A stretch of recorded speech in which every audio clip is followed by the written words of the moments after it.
and welcome to this edition of Outsourced Pharma Live. I'm Louis Garguilo, Chief Editor of OutsourcedPharma.com.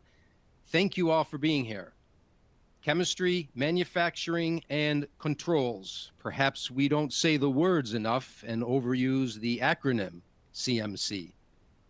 But the chemistry, manufacturing, and your ability to control every component of your activities can be anything but tidy and easily settled.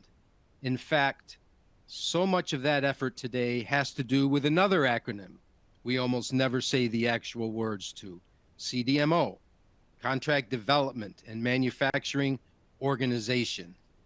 Today, it's that first set of activities and those organizations we're going to put together for your biotech or pharma company to increase your chances of success at outsourcing and overall outcomes for your programs.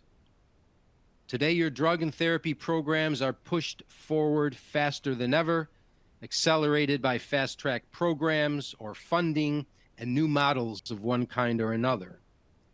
And of course, you are outsourcing so much of your development and manufacturing, biotechs almost entirely. We can even say run on outsourcing.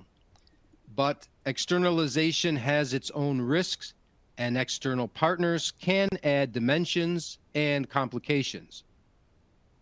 Our experienced speakers will show you how to meet those challenges and how your CDMOs can be great areas of stability and strength when it comes to CMC.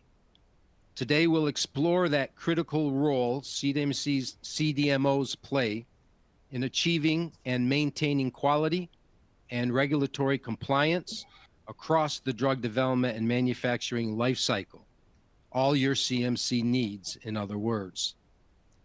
Of course, in today's discussion, we cannot ignore the specific time period within which we meet.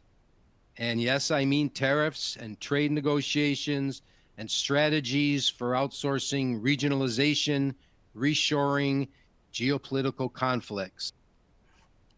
That larger background makes our conversation today even more important, but does not change fundamentals much. Now, as much as ever, drug sponsors need to understand how to leverage CDMO expertise in areas such as process optimization, documentation, regulatory submissions, because the unexpected can and does happen.